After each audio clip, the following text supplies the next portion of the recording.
Most people in life, we really feel like the level of stress in our life comes to how much of life do you feel like you control, or how much does life control you? Do you tend to control more of what's going on, or events controlling you? It's very easy to have those events start to take control unless we take control of what's between our ears, our own mind. You see, what you and I focus on massively affects how we feel, whether we're thriving or surviving. If you focus on what you can't control, if you focus on the past, if you focus on what's missing from your life constantly, that pattern of focus will make you frustrated, overwhelmed, depressed. It won't even matter if you're, taking antidepressants. If you keep focusing on what you can't control, what's missing from your life, you're going to feel depressed still. You can take as many antidepressants as you want. Focus equals power.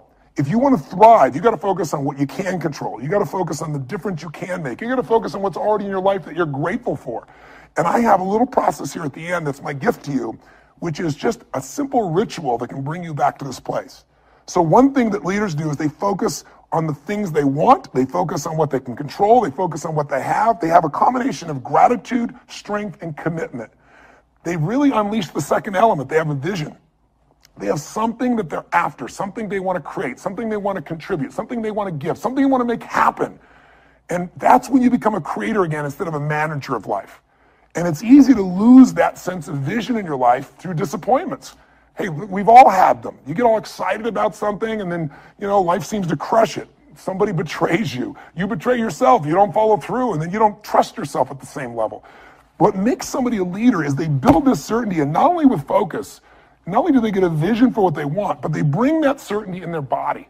Listen, if you've ever been to one of my live events, you know that one of the greatest things about, let's say, Unleash the Power Within is you go through a weekend where you literally train your nervous system to have certainty. I mean, how the heck do we get people to storm through fire?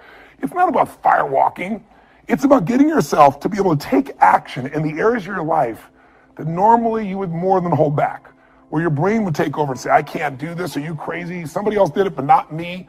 What we do is get people in a state where you're going to follow through, where you're going to face your fear and do it anyway. And the way we do that, besides changing people's focus, showing you how to direct and control that focus, is also by learning how to use your body as the tool to change your state. Listen, if I drop my shoulders enough, if I were to breathe shallow enough, if I were to slow down and say, I don't know, I'll give it a try, and go into this state, I'd be like Samson getting his hair cut off, right? Because what we don't realize is that our mind is directly affected by the way we use our body. If you change the tempo in which you move, if you change the way you breathe, if you change the way you use your voice, you literally change your biochemistry. And the one thing that you'll see that's the same with the greatest golfer in the world, or the greatest musician, or the greatest, actor, is they have this sense of certainty, and it isn't born. It's something that you make as a habit. You drill it into yourself. I sure as heck didn't have that sense of certainty growing up, not even close. And what I found myself doing early on is I felt so uncertain, I couldn't get myself to do anything. So I developed these rituals of certainty. I would go on these runs, and on the run, even though I didn't feel like it, I would do these incantations where I would say out loud over and over again, God's wealth is circulating in my life. His wealth flows to me in avalanches of abundance. All my needs, desires, and goals are met instantaneously by infinite intelligence. For I'm one with God, and God is everything. And I would say that over and over and over for 30 minutes. Just crazy. And I would envision that God's circulating, his wealth circulating my life, and I'd see the wealth of love and friendship and impact and growth and economics and all these things, physical fitness and aliveness. I'd see this wealth of abundance flowing, oceans of it, into my life as I went and did these things. If you envision something clearly enough and you bring certainty to it over and over again, if you engage your physical body in a simple ritual, it could be as little as 10 minutes a day. I call it my hour of power, or 15 minutes to be fulfilled. And all you do is you take 5 minutes, and in those first 5 minutes, you get yourself moving, and you get yourself in a state of certainty in the way you move and the way you breathe. You focus on what you're excited about in your life. You focus on what you want to create, what you want to bring to your children, what you want to bring to the world. And it changes your state. We all know what happens when you're out of state. When you're burnt out, when you're frustrated, when you're overwhelmed. You snap at people sometimes, feel bad about it. You didn't mean to. It's just the state you're in. So to thrive this year, take uncertainty and bring certainty to it. To thrive this year, get what I call a compelling future. Pick anything, a goal, a dream, a desire, something that excites you so much that you're going to feel yourself compelled to actually find a way to make it happen. You've done it before. You've gotten obsessed, and you don't even know how you did it, but things happen and you got yourself to where you want to be. Let's make that happen this year, right now. Regardless if it's later in the year or the beginning of the year you're watching this, I made this so that hopefully I'd remind you of what you know, that you're made to thrive, not survive. What's the third element that makes somebody an effective leader, makes them a thriver, even when the environment is crazy? Well, they bring certainty to uncertainty. That's leadership skill, by focus and physiology, by the way they move, by the way they breathe, by what they do. They bring that certainty because there's something they want so bad that it makes them overcome the fear. They focus on what they want to create, what they want to give, not, oh my God, what if I fail? But the third thing they do is they're decisive. Listen, nothing changes your life like decision. I mean real decision, though. Not where people go, well, I'll try, or I kind of decided I want to give this a shot. The word decision comes from incision in Latin, to cut off from. And when you make a decision, you cut off from any possibility except the thing you've committed to. As I always tell people, if you want to take the island, burn the boats. I mean, if you make a real decision, every bit of you is committed to something, it's amazing how life will move for the force of nature of a human being, man or woman, that says, this is how it will be. I don't know how I'm going to get it done, but I know this is what I'm going to do. I know why I'm going to do it. It was Martin Luther King who said, any man who hasn't figured out what he's willing to die for isn't fit to live. If you can find something you're so excited about, if you can find something that will drive you with that certainty, and you add to that decisiveness, you can change anything. You don't like your job, change it. You go, oh, but there's no jobs out there. Bull, right? Change it, start the job, change who you are in the job where you are, and enjoy yourself. Change your perception, change your appreciation, change your gratitude, change your daily rituals so you start to enjoy things, change what you notice. Change from trying to get something to trying to give something. The whole game will change. Decisiveness is the ability to make a decision even though you're uncertain once again. What keeps people from making a decision? Fear of failure. I remember I had a chance to get to know General Norman Schwarzkopf during the time in which he was commanding our forces, an amazing man.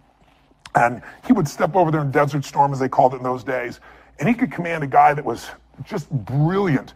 An officer who came out of, Harvard or background of Princeton, and he could take a kid from the inner city and just have that same command and connection with them. And I think part of what they respected about him is he respected everyone himself. He had this connection with people. But the other thing everybody respected was the man was decisive. And I asked him where he developed that decision-making capability, just the willingness to just make a decision and trust. And he said, Tony, I'll tell you where. I worked for this general when I was very young. And I was his assistant. And he said, I remember there was a research project that the Pentagon had worked on for that time. He said, if I remember right, like 5 years. And there were arguments. It was a very strategic decision for where the Defense Department was going to move towards in the future, how they were going to operate. And he said there were arguments for both sides. And for 5 years, they'd gone back and forth, and nothing was resolved. And they came to the general that he was serving at that time as the assistant. And they had a meeting, and the meeting lasted 1 hour. And at the end of the hour, the general stood up and said, do that. And he picked one of the two, and he did it with absolute certainty. And in the military, you salute, and you take your orders, and you go. He said, but Schwarzkopf said he was just curious, really curious, to know, how could he get up and make a decision like that? Because Schwarzkopf said, I was the one doing all the research. And there was loads and loads of research, and I know he hadn't read it all. And he said, it bothered me that he'd just make a decision like that without knowing everything he could possibly know. And so he said, Schwarzkopf said, I finally went to him and said, sir, permission to express myself freely. He said, permission granted. He said, sir, how could you make that decision?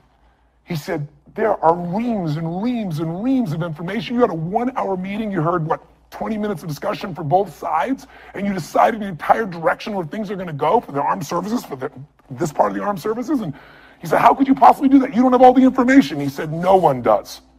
In fact, information is important to an extent, but ultimately action is what needs to be taken, and someone needs to decide. He goes, well, how do you know you made the right decision? He said, no one has made a decision, young man, in 5 years and half a decade. What I decided will be right, because either we'll put all our resources and we'll make it right, or if it's wrong, we'll discover that quicker than sitting on the fence for another 5 years, and we'll find out it's not right and we'll change. Leadership is making decisions. If you're going to lead your own life, you got to make decisions. And what Schwarzkopf said is he realized rule number one in life is when put in charge, when put in command, take charge. Make the decision. If it's right or wrong, you're going to find out quicker than if you sit around. And the interesting thing is the more you make decisions, the better you get. What makes somebody a leader? What makes somebody a leader is they're willing to make the decision other people won't make. They want to put themselves on the line, knowing that you're going to be wrong in some of those decisions, but you're going to find out quicker, and you can simply adapt and change your approach to still get where you want to go. Be decisive. Don't like your body? Change it. Don't like your relationship? Change it. Start by changing you. If you've changed you, it's still not right, then change it. But the way you make any change happen starts with a decision. All action, all results are mothered or fathered, if you would, by a decision. What's one small decision you can make right now that would take you in a direction you know you need to go? What's a big decision that might be really tough, but if you really made it, truthfully, it would take you on a new direction in your life, because whatever direction you head into will lead to an ultimate destination or destiny. When you know what's right, it's time. When you're still fearful, it's still time.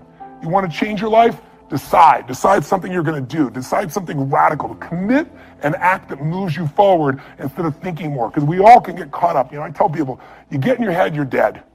The brain is a great thing to strategize with, but there's a point which you got to get back in your heart and you got to put yourself on the line and do something. So if you're going to thrive this year, bring certainty to your decision making by just putting yourself in that state and trusting. Trust your creator, not just a manager of life. What do you have to do? Get a vision for what you want. What else? Decide. And step 4, real quick, act. There is no such thing as a decision without action. A real decision, you cut up things off and you make it happen. You do something.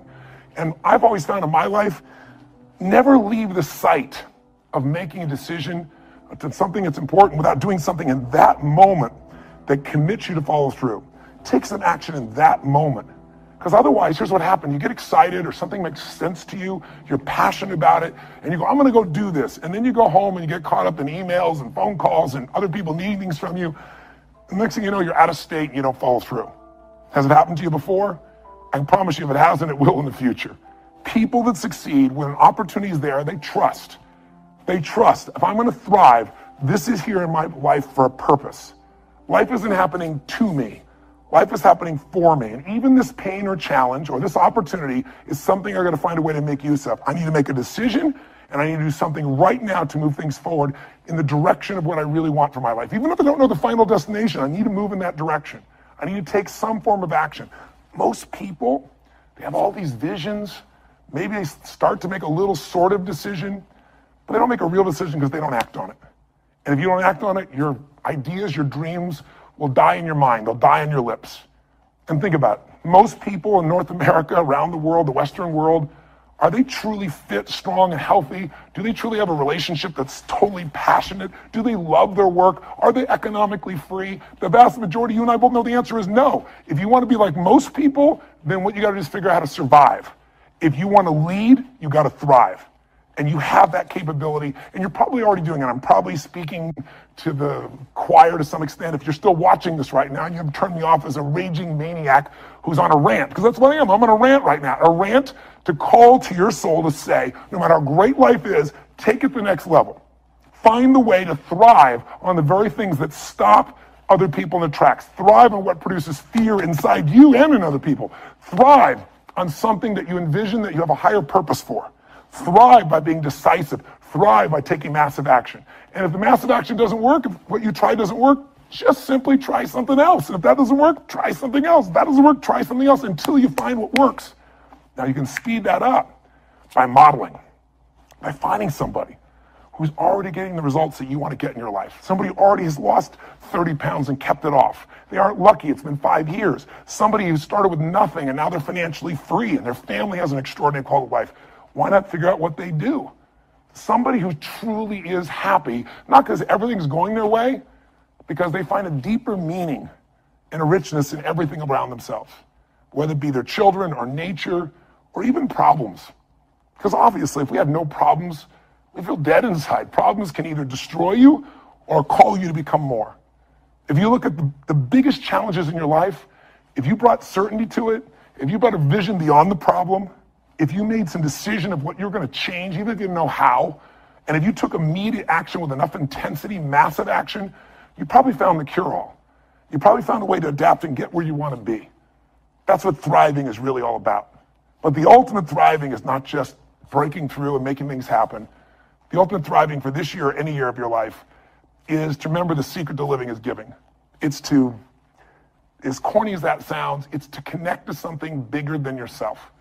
And it can be done so easily. It can be done right there at home. Instead of running past your kids, looking at your phone, it's stopping, connecting. It's kissing your spouse in a way where those sparks happen, like when you first met, instead of how you doing and moving on.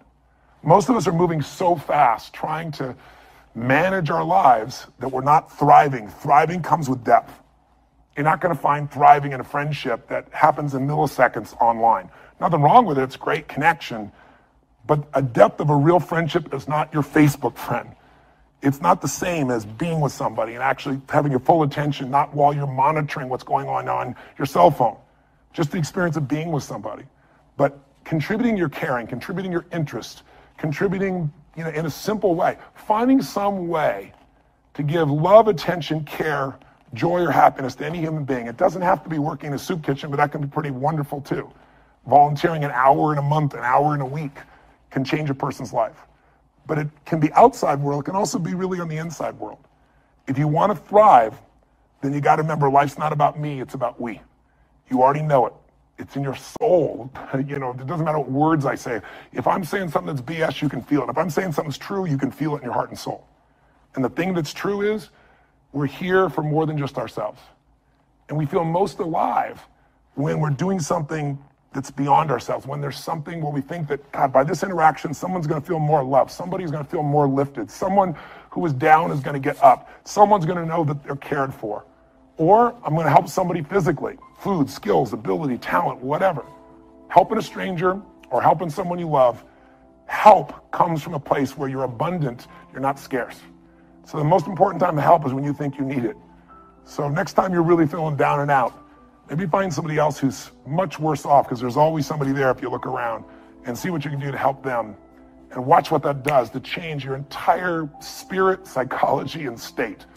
You'll find yourself thriving when you step into a life of meaning beyond you. And ironically, life's about you too. And when you're in that thriving state of growing and giving, in that state of certainty, in that state of a vision of what you want with a sense of purpose, in that state of decisiveness, in that state of action, in that state of giving, God, all hell could be breaking loose and you're still going to thrive. All hell could be breaking loose and you're having a great time. So next time you're feeling uncertain, remind yourself you're a creator of life, not a manager of circumstances.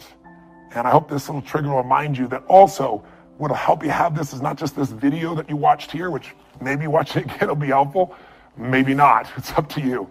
But if you get the heart of what I'm really sharing, it leads to the end to understanding that our lives are a reflection of our rituals. And if somebody tells me this is their dream, this is their goal, I say, that's wonderful. Tell me your plan, but more importantly, let me see your rituals. And we all have rituals, whether you know it or not. Rituals equal results. If you're overweight, it's because your rituals. Just find out what they are and change them. If your rituals are to get up every morning and go to Starbucks and have a mocha, whatever the hell it is you have, and a bunch of carbs and who really knows what, it's not hard to figure out your blood sugar is going to be dropping and you're going to be looking for another coffee a few hours later. That doesn't create a life of energy that's on fire. That creates a place where you're riding the roller coaster of how much energy you have for now. There's an unlimited level of energy with a different ritual. When you start out your day doing what I call really my hour of power or my 15 minutes to be fulfilled. So at 3 or 4 days a week, 5 days a week, it took 5 or 10 or 15 minutes. One every now and then, you'll get so much momentum, you'll give yourself an hour for yourself, an hour to connect to what matters most, an hour to be grateful, an hour to get strong, working out, at least 15 minutes. I'm gonna tell you, it'll frame your life in a different level and you'll find yourself thriving. So take a look at what rituals you have that don't work. And what might be some new rituals? Like instead of focusing on what you don't have, being truly grateful for what you do have. Instead of focusing on what you can't control, think what you can do right now to participate in your own rescue, not waiting for someone else to do it. Rituals define us. And so my hope is maybe these 5 things to thrive can trigger you to get in a state where you create some new rituals and that they will create the habits and the experiences of the life that you desire and that you deserve. So that's my rant. I hope it touched you. If it didn't, I apologize because my intent is pure. Blessings to you, and I hope I have a chance to serve and see you soon, maybe at an event or somewhere else in the world. And live strong and live with passion. Hey there, thanks for listening. Tough Love Motivation is a passion project of mine, and every like, comment, and subscribe really helps the channel out. If you enjoyed this video or get something from it, please consider smashing that like button or even give a subscribe. I'd really appreciate it. Thanks.